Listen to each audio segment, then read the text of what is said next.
अब बात करेंगे बच्चे विकारी और अविकारी शब्द के बारे में। सबसे पहले जानेंगे विकारी। विकारी शब्द उनको कहा जाता है जिनके अलग अलग रूप वाक्य में मिलते हैं। क्लियर बच्चे? विकारी शब्द उनको कहा जाता है जिनके अलग अलग रूप वाक्य में मिलते हैं। जैसे बच्चे संज्ञा, सर्वनाम, विशेषण, क्रिया। बच्चे ये शब्द क्या हैं? विकारी हैं। अब बच्चे विकारी में संज्ञा को और अच्छे से समझेंगे। किसी व्यक्ति, वस्तु, स्थान, गुण, भाव आदि का बोध कराने वाले नाम को संज्ञा कहते हैं। मतलब बच्चे व्यक्ति, वस्तु, स्थान, गुण, भाव आदि का नाम बोध कराने वाले को संज्ञा कहते हैं। जैसे बच्चे व्यक्ति में आ जाएगा राम, वस्तु में हो जाएगा कुर्सी, स्थान में हो जाएगा लखनऊ। तो बच्चे ये सब क्या हैं? विकारी शब्द हैं। सर्वनाम बच्चे जो संज्ञा के स्थान पर बोले जाते हैं सर्वनाम कहलाता है। जैसे मैं, तुम, वह। तो बच्चे हमने अभी संज्ञा देखा। संज्ञा में किसी व्यक्ति, वस्तु, स्थान, गुण के नाम को बोध कराने वाले को संज्ञा कहते हैं। जैसे राम दौड़ता है, तो बच्चे राम यहाँ पर क्या हो जाएगा? एक व्यक्ति का नाम है, इसलिए राम क्या है? संज्ञा है। अब राम ना बोलकर मैं बोल दूं वह दौड़ता है, तो बच्चे राम के स्थान पर वह प्रयुक्त हो गया। राम के स्थान पर वह प्रयुक्त हो गया, तो वह बच्चे क्या है? एक सर्वनाम है। कोई डाउट? No doubt. यही तो बताएगा बच्चे, जो संज्ञा के स्थान पर प्रयुक्त होते हैं वही सर्वनाम है। तो हमने कहा राम दौड़ता है, बट राम ना दौड़ता होकर हमने अब बोल दिया वह दौड़ता है, तो राम के स्थान पर वह बोल दिया ना, तो बच्चे वह क्या हो जाएगा? सर्वनाम हो जाएगा। कोई डाउट सर? No doubt. अब बच्चे हम विशेषण देखेंगे। जो शब्द संज्ञा और सर्वनाम की विशेषता बताते हैं विशेषण होते हैं।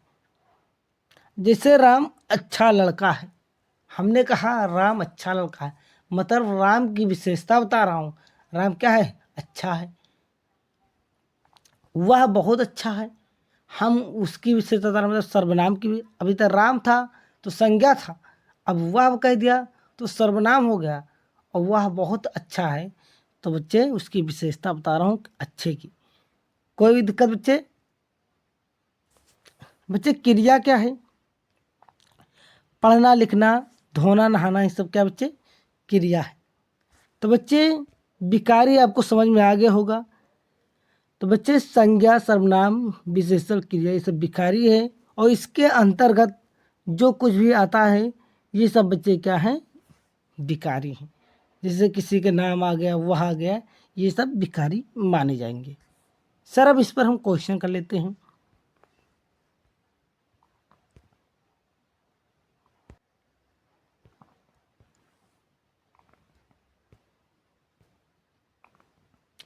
जिनके अलग अलग रूप वाक्य में मिलते हैं वह पद कहलाते हैं। विकारी पद कहलाते हैं कि अविकारी पद कहलाते हैं, प्रत्यय पद कहलाते हैं कि अपव्यय कहलाते हैं। तो बच्चे अभी आपको बताया विकारी वो होते हैं जिनके अलग अलग रूप मिलते हैं वाक्य में, वो विकारी पद कहलाते हैं। क्लियर बच्चे? मतलब जो बदले जा सकें। जैसे बच्चे लड़के हमने बोला, लड़के को हम लड़का भी लिख सकते हैं, मतलब बदल जा सकता है। घोड़ा का बच्चे हम घोड़े लिख सकते हैं, मतलब जो शब्द बदले जा सके वही विकारी होता है। अविकारी क्या होता है बच्चे? जो बदले ना जाए। जैसे और हमने लिख दिया बच्चे, क्या लिख दिया? और।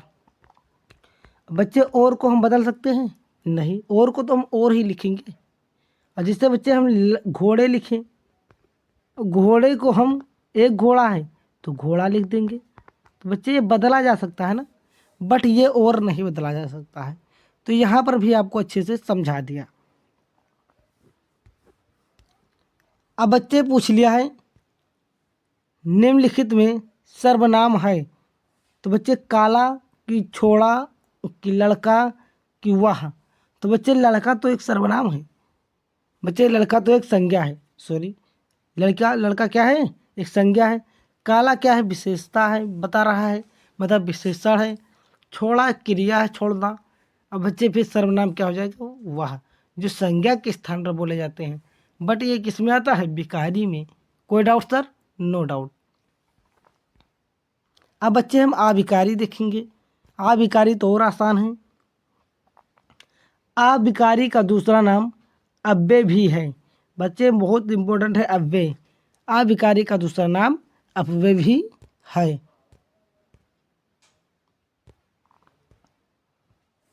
जिन शब्दों के रूप में कभी कोई परिवर्तन नहीं होता, अविकारी होते हैं। बच्चे ये कभी बदले नहीं जा सकते। अविकारी बच्चे 4 प्रकार के हैं। क्रिया विशेषण, संबंध बोधक, समुच्चय बोधक, विस्मय बोधक, और बच्चे एक निपात भी कहीं कहीं दिया होता है, तो निपात भी याद कर लेते हैं। बट बच्चे यही इन 4 में से आपको एक मिल जाएगा। अब बच्चे क्रिया विशेषण में क्या आता है, जैसे राम धीरे धीरे चलता है, मतलब यहाँ क्रिया की विशेषता बताई जा रही। राम चलता है, चलना क्या क्रिया है, और धीरे धीरे मतलब चलता कैसे, धीरे धीरे, मतलब चलने की विशेषता बताई जा रही, तो उसे क्रिया विशेषण कहेंगे। जैसे वह बहुत सुंदर गाता है, मतलब गाना क्या है, क्रिया है। सुंदर क्या है, विशेषता बताई जा रही, तो क्रिया विशेषण हो जाएगी। संबंध बोधक में बच्चे क्या आ जाएगा, पेड़ के नीचे गाय बैठी है, मतलब ये संबंध पेड़ और गाय का संबंध बता रही, एक दूसरे से रिलेशन को बताता है, तो संबंध बोधक हो जाएगा। समुच्चय बोधक, ईश्वर और रजत मित्र हैं। ईश्वर और रजत मित्र है। ईश्वर बच्चा कोई बच्चे का नाम है, और रजत भी किसी का नाम है, तो ये दोनों मित्र हैं, एक समुच्चय बोधक हो गया। बच्चे समुच्चय बोधक की ट्रिक क्या है, और मिल जाए, परंतु मिल जाए, किंतु मिल जाए, तो बच्चे समुच्चय बोधक, मतलब 2 वाक्य को मिलाए। जैसे समुच्चय मतलब होता है मिलना, सेट, तो बच्चे और, किंतु, परंतु ये सब दिखाई दे तो हो जाएगा समुच्चय बोधक, मतलब 2 वाक्य को मिला दे। विस्मय बोधक में बच्चे तो सबसे आसान ट्रिक है, अरे ओह, ऐसे शब्द आए तो बच्चों विस्मय बोधक हो जाएगा। जैसे अरे तुम कब आए, मतलब आश्चर्यचकित हो गया, तो क्या हो जाएगा, विस्मय बोधक। बच्चे इसकी ट्रिक आगे हमने बताई भी है सारी, वही विकारी में आ गया है। तो बच्चे यहाँ तो सवाल कैसे बनते हैं, अविकारी पद को अन्य किस नाम से जाना जाता है। तो बच्चे पहला ऑप्शन है अपव्यय पद, अव्यय पद, व्यय पद, इनमें से कोई नहीं, तो बच्चे अव्यय पद हो जाएगा। अपव्यय मत बोलना बच्चे, नहीं गलत हो जाएगा। यहाँ सिर्फ आ है, अव्यय पद, और इसी को अविकारी पद भी बोला जाता है। सर कोई डाउट, नो डाउट।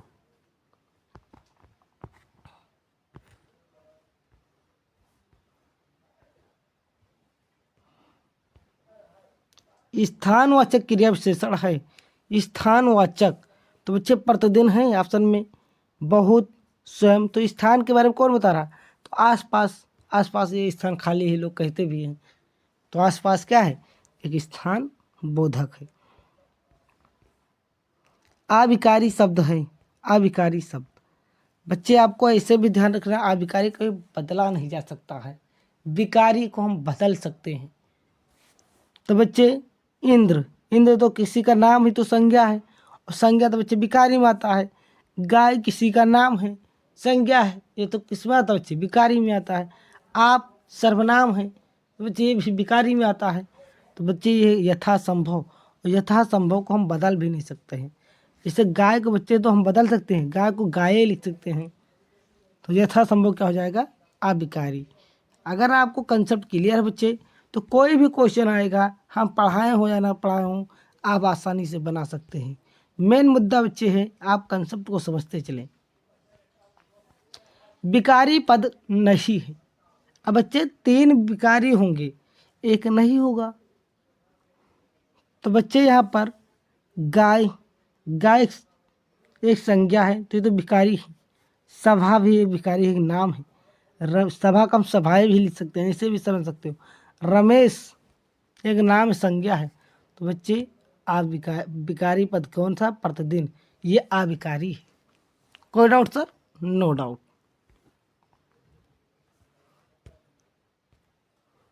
वह अचानक चला गया। वाक में प्रयुक्त अचानक पद का व्याकरण परिचय है। तो अचानक बच्चे अचानक हो गया, तो ये बच्चे क्या है? क्रिया की विशेषता बता रहा है। वह अचानक चला गया है। जाना क्या है बच्चे? क्रिया है। और अचानक क्या है? मतलब चला गया अचानक, मतलब उसकी विशेषता बता रहा है क्रिया की। तो ऑप्शन नंबर ग को लॉक कर दिया जाए। अरे वाह, तुम नृत्य भी कर सकती हो। तो हम कहा अरे आ जाए, वाह आ जाए, संबोधक आ जाए, तो क्या हो जाएगा? विस्मय बोधक। कोई डाउट सर? No doubt.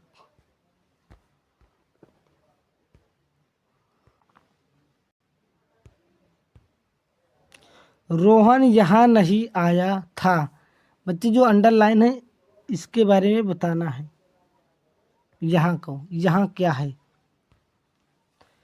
तो बच्चे यहाँ एक स्थान के बारे में बता रहा है। यहाँ नहीं आया मतलब एक स्थान पर। जैसे हम दिल्ली में खड़े हैं तो हम रोहन दिल्ली नहीं आया, तो यहीं तो बताएंगे। तो स्थान के बारे में बता रहा बच्चे, तो स्थान वाचक क्रिया विशेषण हो जाएगा। सर कोई डाउट? No doubt.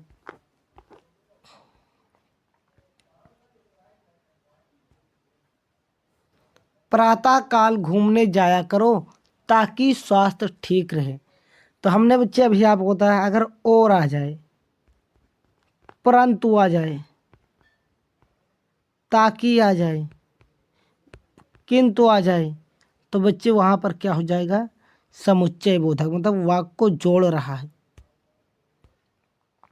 बच्चे इतना वाक्य एक में हो जाएगा, ताकि स्वास्थ्य ठीक रहे इतना एक में। इन दोनों वाक्य को कौन मिला रहा है? ताकि मिला रहा है। तो बच्चे ये कौन सा हो जाएगा? समुच्चय बोधक। सर आगे बढ़ो। अब बच्चे हमारा स्टार्ट हो गया हिंदी गद्य का विकास, जो कि यहाँ से आपका 5 नंबर आने वाला है। तो सर हिंदी गद्य का विकास में पहले हम जानेंगे इनका काल कब से कब तक चला, समय सीमा जिसे बोलते हैं। तो बच्चे जो हम यहाँ पर कंटेंट को बताते हैं, ये सारे बातें आपको याद होना चाहिए अगर आप 20 में 20 नंबर लेना चाहते हैं। तो बच्चे यहाँ पर आपको भारतीय युग कब से कब चला याद होना चाहिए। 1868 से 1900 तक। बच्चे द्विवेदी युग कब से चला? 1900 से 1922 तक। तो बच्चे दोनों याद होने चाहिए। शुक्ल युग बच्चे कब से चला? छायावादी युग जिसे बोला जाता है, बहुत इंपॉर्टेंट है बच्चे। सन 1919 से 1938 तक चला। बच्चे इसको याद करने के लिए एक आसान ट्रिक है, जलियांवाला हत्याकांड कब हुआ? सन 1919 में। तो वैसे आपको शुक्ल युग छायावादी युग को जलियांवाले हत्याकांड से याद कर लेना है, 1919 से 1938 तक। अब बच्चे इससे संबंधित हम कुछ क्वेश्चन करेंगे। तो बच्चे ऐसे क्वेश्चन आएगा, शुक्ल युग की कालावधि है, मतलब समय सीमा है। तो भैया शुक्ल युग मतलब जलियांवाला बाग हत्याकांड से हमने याद किया 1919 से 1938। बच्चे इसे द्विवेदी युग का पूछ लेगा, ऐसे भारतीय युग का, तो आप याद कर लो। हम हर क्वेश्चन को यहाँ पर करा नहीं पाएंगे सर। आगे बढ़ते हैं। जो इम्पोर्टेंट लग रहा है मैं उनको फिर से लिख दे रहा हूँ, बाकी कंटेंट में इससे बाहर नहीं जाएगा। अब बच्चे यहाँ से हम पूछ रहे हैं छायावादी युग या शुक्ल युग के कवि हैं, और इन्हीं कवियों से संबंधित रचनाएं पूछी जाएंगी। बच्चे इन्हीं कवियों से संबंधित रचनाएं पूछी जाएंगी। तो भैया छायावादी युग या शुक्ल युग के कवि कौन से हैं, ये भी पूछ लेता है विकल्प में। तो बच्चे सबसे पहले आचार्य रामचंद्र शुक्ल। आचार्य रामचंद्र शुक्ल को छायावादी युग का निबंधकार और आलोचक भी माना जाता है। तो बच्चे यहाँ पर एक शब्द और याद रखना, इन्हें आलोचक भी कहा जाता है। आलोचक, और जिसे निबंधकार भी कहा जाता है। किसको? आचार्य रामचंद्र शुक्ल को। Sir clear? तो ये छायावादी युग के कवि हैं, निबंधकार हैं, आलोचक हैं। आलोचक आपको याद रखना है। जयशंकर प्रसाद छायावादी युग के कवि हैं। महादेवी वर्मा छायावादी युग के कवि हैं। सूर्यकांत त्रिपाठी निराला छायावादी युग के कवि हैं। सुमित्रा नंदन पंत छायावादी युग के कवि हैं। तो जयशंकर प्रसाद से लेकर सुमित्रा नंदन पंत तक 4 कवि छायावादी युग के 4 स्तंभ माने गए हैं। तो बच्चे छायावादी युग के 4 स्तंभ को याद कर लो ताकि आपको छायावादी युग के कवि याद रहेंगे।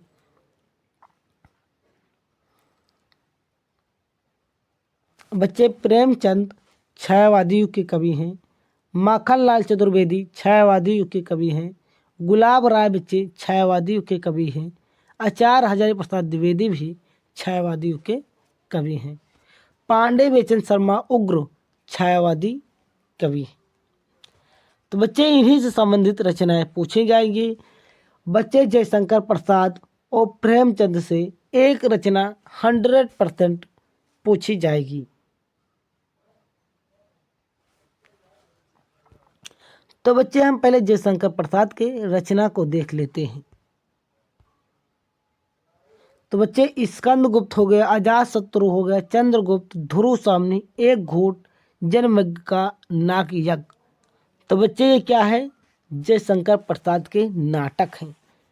बच्चे ध्रुव सामनी यहाँ पर मोस्ट इम्पोर्टेंट हो जा रहा है और अजातशत्रु ये नाटक। बच्चे कैसे नाटक आपको याद रखना है, इसकी विधा क्या है? नाटक है, कभी कभी विधा ही पूछ लेता है। तो बच्चे स्कंदगुप्त एक राजा थे, अजातशत्रु एक राजा थे, चंद्रगुप्त एक राजा थे, ध्रुव सामनी एक राजा की रानी थी। तो बच्चे ये सब किस में होते हैं? आप जैसे नौटंकी वगैरह नाटक वगैरह देखते हो तो उसमें राजा का पाठ होता है। तो बच्चे सब राजा पहले से थे। तो बच्चे नौटंकी से ये सब राजा के नाम हैं। तो राजा किस में होते हैं? नौटंकी में होते हैं। इसलिए नाटक से आप ये नाटक हो जाएगा, आप ऐसे याद कर सकते हो। एक घूट एक नाटक है, कहाँ मतलब इसको खेला जाता है बच्चे, गेम है। मतलब जैसे आप 15 अगस्त को एक घूट को नाटक में दिखा सकते हो, वैसे एक नाटक है। जन्म का नाग यज्ञ ये भी एक बच्चे नाटक है। तो बच्चे जयशंकर प्रसाद के नाटक से क्वेश्चन आ सकता है। अब बच्चे इनकी कहानियाँ कुछ हैं। आंधी, आकाशदीप, इंद्रजाल, पुरस्कार, जयशंकर प्रसाद की इम्पोर्टेंट कहानियाँ हैं। तो बच्चे एक रचना जरूर आएगा। बच्चे इनके उपन्यास कौन कौन से हैं जयशंकर प्रसाद के?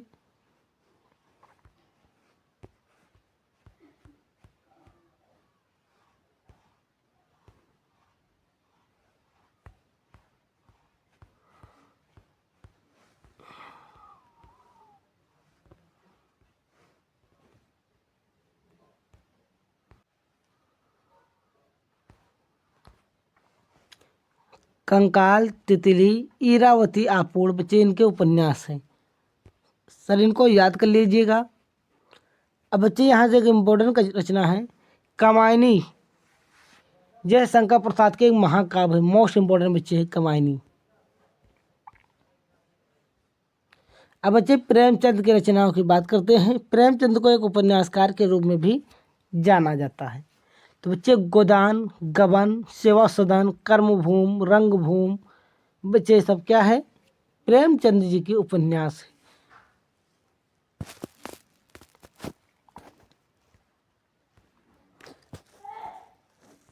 अब बच्चे हम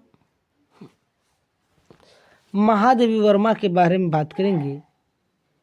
महादेवी वर्मा, तो बच्चे इन्होंने यामा लिखा है रचनाएं, मेरा परिवार, अतीत के चलचित्र, पथ के साथी, ये संस्मरण है अतीत के चलचित्र, दीप शिखा, ये सब किसके हैं? महादेवी वर्मा के हैं।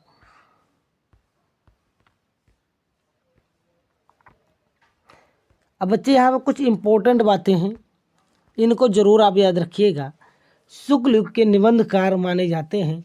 तो आचार्य रामचंद्र शुक्ल को बच्चे यहाँ पर और आप आलोचक भी कहते हैं, आप याद रखो, या तो लिख लीजिए बच्चे, आलोचक भी आचार्य रामचंद्र शुक्ल को कहा जाता है।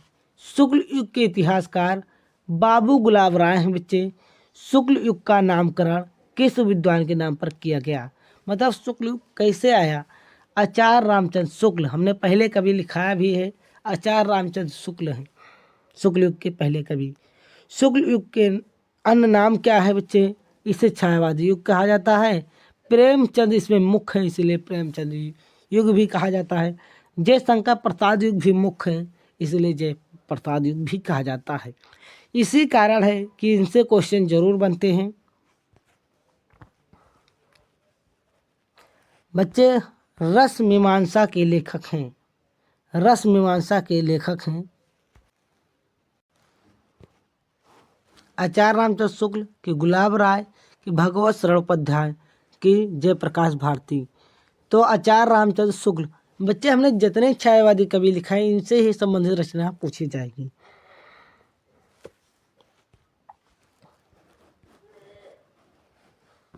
तो बच्चे रस मीमांसा हो गया आपका, रिपीट हो गया क्वेश्चन। तो आगे बढ़ते हैं। चिंतामणि के रचयिता हैं, चिंतामणि के रचयिता हैं। तो बच्चे चिंतामणि के रचयिता आचार्य रामचंद्र शुक्ल जी हैं।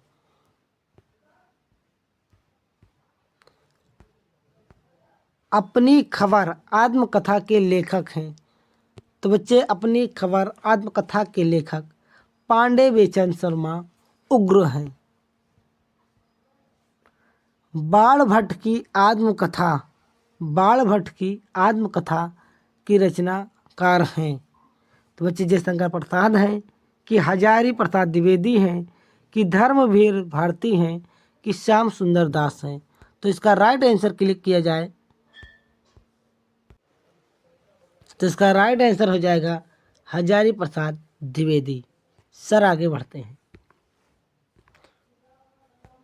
उपन्यास बच्चे भोले बिसरे चित्त के लेखक हैं। तो बच्चे बहुत इंपॉर्टेंट है भगवती चरण वर्मा। सर आगे बढ़ते हैं।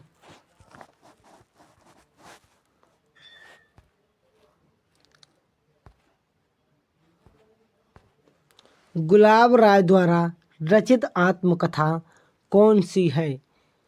मेरे जीवन प्रवाह, मन की बातें, मेरी असफलताएं, नई पौधा। तो बाबू गुलाब राय द्वारा रचित रचना है मेरी असफलताएं। इम्पोर्टेंट है बच्चे, इम्पोर्टेंट है बच्चे। इसका राइट आंसर हो जाएगा मेरी असफलताएं।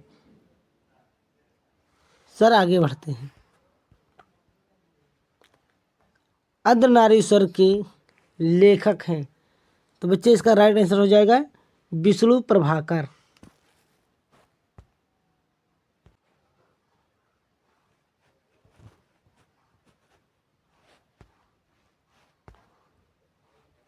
कलम के सिपाही के लेखक हैं। अमृत राय हैं, कि प्रेमचंद हैं, कि गुलाब राय हैं, कि राम वृक्ष बेनीपुरी। तो कलम के सिपाही अमृत राय। सर आगे बढ़ो। अब बच्चे हम हिंदी पद का विकास, जो कि इधर से भी 5 नंबर का पूछा जाएगा। तो बच्चे भारतेंदु युग आपको बता ही दिया गया था, द्विवेदी युग भी बता दिया गया था। अब बच्चे रीत काल, जिसे उत्तर मध्यकाल भी कहते हैं, सन 1643 से 1843 तक चला है। रीत काल के मुख्य कवि बिहारी, मतीराम, भूषण और घनानंद जी हैं। इनसे संबंधित रचना पूछी जाएगी। जिस काल के कवि हैं वही काल के रचना पूछी जाएगी।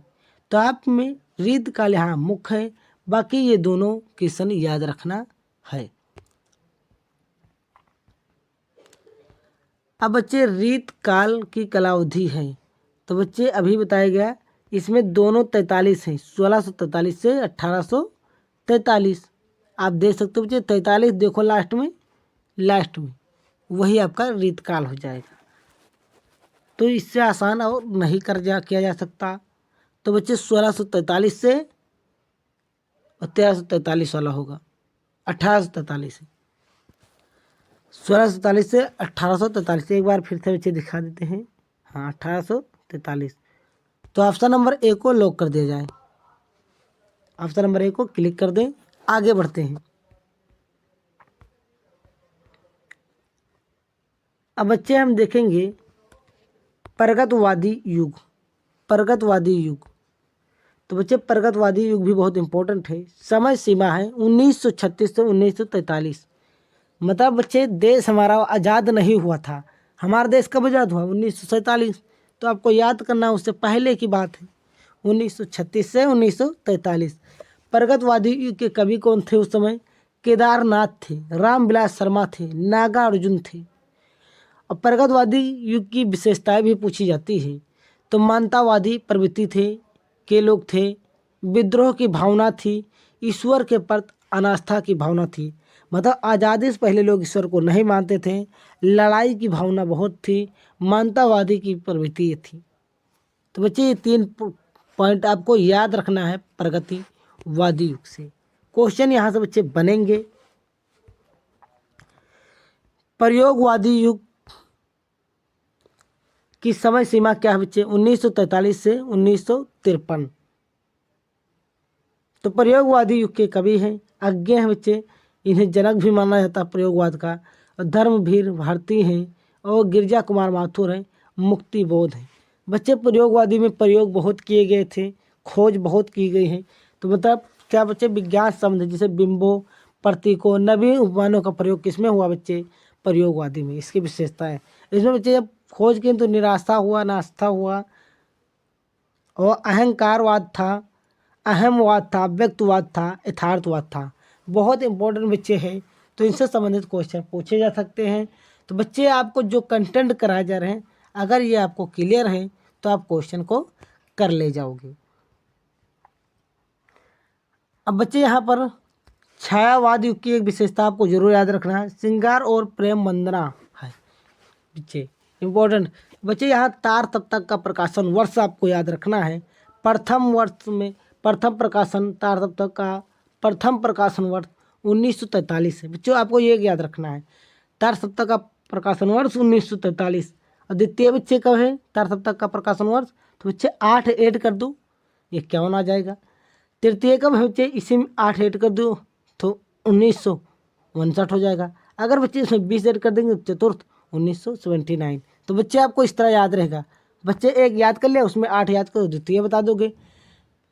बच्चे तृतीय बताना हो तो फिर ऐड कर दो, मतलब 16 ऐड कर दो, तृतीय में आ जाएगा। अगर चतुर्थ बताना है तो तृतीय में 20 ऐड कर दो। कोई डाउट सर? No doubt.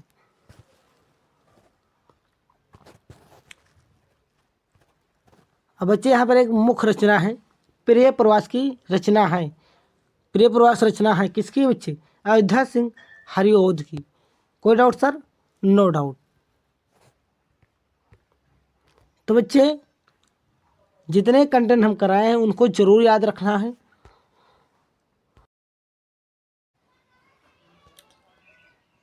अब बच्चे हम रीत काल के बारे में जानेंगे। तो बच्चे ये सारे रीत काल के कवि हैं, बट रीत काल को भी 3 भागों में बांटा गया है। बच्चे पहला रीतबद्ध काल। रीतबद्ध काल में चिंतामणि, केशव, भूषण, मतीराम, पद्माकर ये आते हैं। तो पूछेगा निम्न से रीतबद्ध काल के कवि हैं, तो आपको 4 ऑप्शन होगा, 3 जो रीत कालबद्ध से नहीं होंगे, 1 होगा। तो आपको वही ऑप्शन को टिक कर देना है। कोई डाउट बच्चे? No doubt. आगे बच्चे रीत मुक्त के कवि हैं घनानंद, बोधा ठाकुर, आलम। और रीत सिद्ध के बिहारी हैं। तो बच्चे इसमें एक ही कवि हैं बिहारी। कोई डाउट सर? No doubt. आगे बढ़ते हैं। बच्चे ये जो कंटेंट हम बता रहे हैं इसी पर आधारित क्वेश्चन आएंगे। तो बच्चे यहाँ हम ज़्यादा विकल्प नहीं कराए हैं, कंसेप्ट ज़्यादा बताए हैं, तो उस कंसेप्ट को याद रखना। अगर ये कंसेप्ट आपको याद है तो ऐसा कोई क्वेश्चन बनेगा नहीं एग्जाम में जो आपसे ना बने। इस वीडियो से बाहर क्वेश्चन नहीं जाएगा, ये बात को ध्यान रखें। रीत काल की प्रमुख विशेषताएं कौन सी हैं? तो बच्चे रीत काल की प्रमुख विशेषताएं श्रृंगार रस की प्रधानता जिसमें मिले, काव्य में कला पक्ष की प्रधानता, ये रीत काल की प्रमुख विशेषताएं हैं।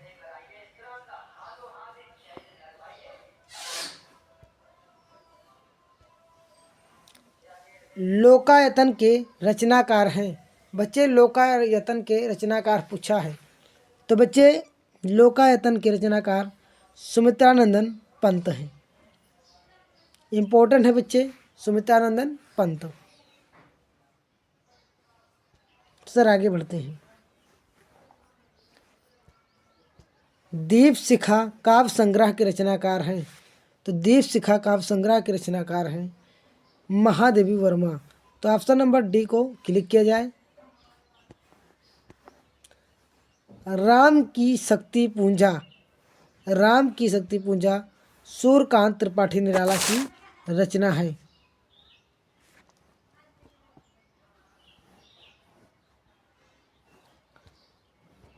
रसिक प्रिया के रचनाकार हैं, तो रसिक प्रिया के रचनाकार केशवदास, आचार्य केशवदास जी हैं। केशव की रचना है, केशव की रचना बच्चे रामचंद्रिका है।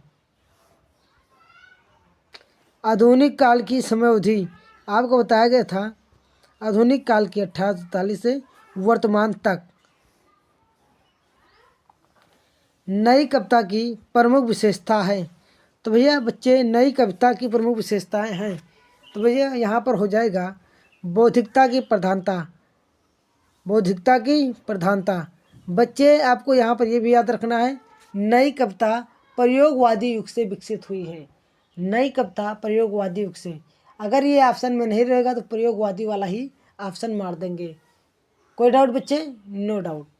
सर आगे बढ़ते हैं। क्या भूलूं क्या याद करूं किसकी रचना है? तो बच्चे ये रचना हरिवंश राय बच्चन का है, जो कि एक आत्मकथा है, जो कि एक आत्मकथा है। और बच्चे नीड़ का निर्माण फिर से, ये भी एक रचना हरिवंश राय बच्चन की है।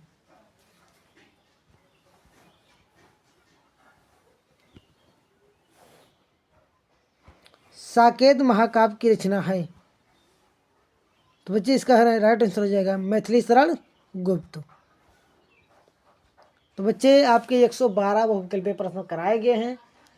बच्चे आपको बता दूं 112 बहुविकल्पीय प्रश्न और इसमें के जो कंटेंट बताए गए इस वीडियो में, अगर आप तैयार कर लेते हैं तो इससे बाहर आपका प्रश्न एक भी नहीं जाएगा। तो सभी छात्रों को हिंदी के एग्ज़ाम के लिए बेस्ट ऑफ लक। धन्यवाद।